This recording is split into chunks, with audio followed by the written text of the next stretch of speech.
As the United States continues to lead the world in coronavirus cases, people are urged to keep their distance from one another. Well, that hasn't been possible for some air travelers on flights that have been reportedly still shoulder to shoulder. I'm joined by Vartan Kavafian, who recently got onto a United flight at SFO headed for Los Angeles and then immediately deplaned and rented a car instead. He's here to explain why. Thanks for talking with us, Vartan. Okay, so yeah, I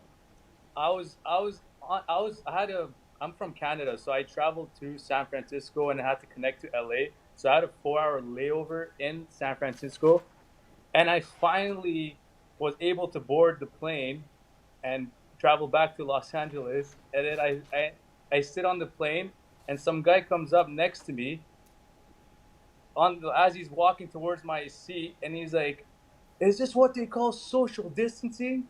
Is this what they call social distancing?" And I look at him. I'm like, "What are you talking about?" He's like, "I'm sitting next to you." I'm like, "What?"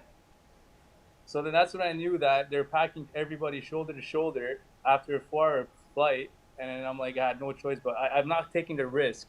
That was the day when California first reported 6,000 cases, and yeah, it's mind blowing how United Airlines is still packing people shoulder to shoulder into in their planes. It's a small plane too.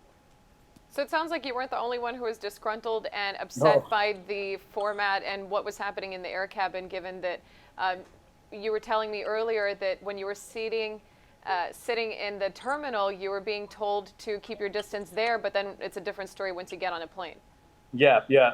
I I didn't hear any employee notifying us that they were gonna pack us in shoulder to shoulder. I thought they were gonna follow this social distancing seat policy, and all for every 5-10 minutes they would announce how we should practice social distancing, how we should give people our space, don't get too close, 6 feet apart, and then they're putting us in a plane like just packing us in. So like I was mind blown, and I was sitting there for 4 hours. So I would have heard any different message if it came out from the employee, because I was so anxious to get on this plane and get back to LA, and I was listening to every single announcement. Like I just wanted us to board, and then yeah, Did United send you any text or email regarding their seating no, policies in advance of that flight? no, I didn't get an email.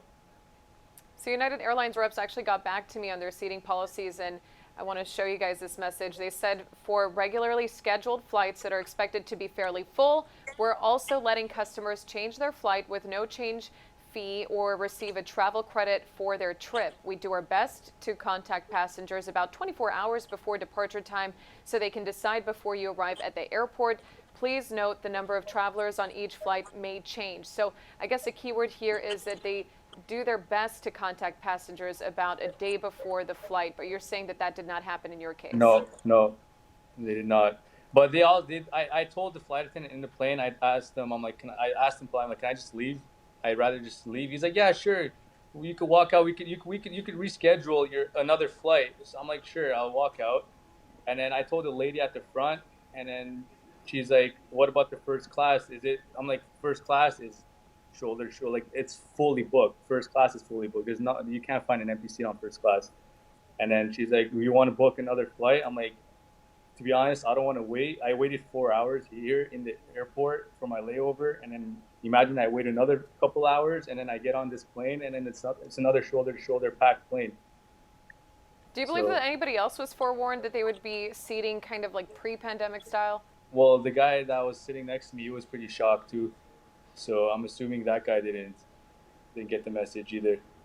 So you, He was a lot more angry than I was. yeah.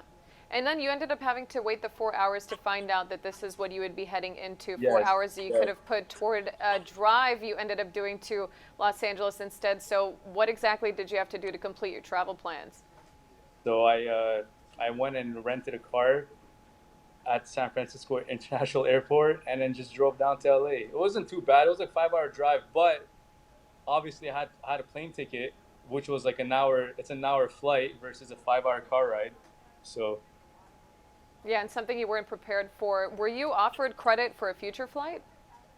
uh, No, they didn't offer me any credit. They just told me if I wanted to rebook a new flight, another flight. Does that mean that that money is lost, or are they going to refund you? What's the process in the aftermath? That I have no idea. So, what are your concerns that you'd like to share regarding this whole experience?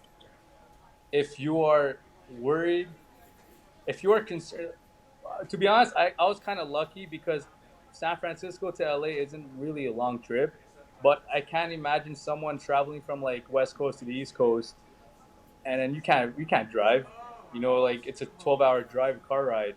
So if you have a short distance, I would suggest driving instead. But if you're flying across the nation, I don't know.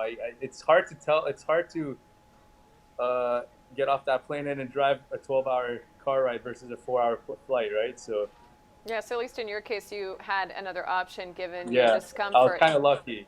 Yeah.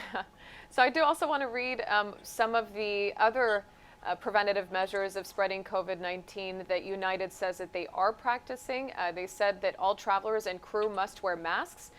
Filters are actually removing 99.97% of airborne particles. They're also using what they called electrostatic spraying on all planes before they depart, and they're checking customers for any symptoms. Plus, they have a touchless baggage check. Did you see any of that go into practice?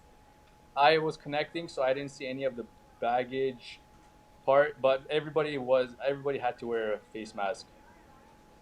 And so, in hearing some of the measures that they are taking, does that make you feel any more comfortable, or do you still prefer to see that distancing that they were preaching in the terminal prior to getting on that flight? I would still prefer the distancing too, because everybody still had the mask on, but it's such a small plane that I don't even like. At most, like even social distancing seat policies would have kind of helped. I don't think just a mask would have helped in a small plane like that. Okay, thank you so much, Vartan Kavafian, for telling us about your recent experience on a United flight. Hope you got to LA safely. Yeah, thank you. Bye. You're watching Chronon, the Bay Area streaming news 24/7.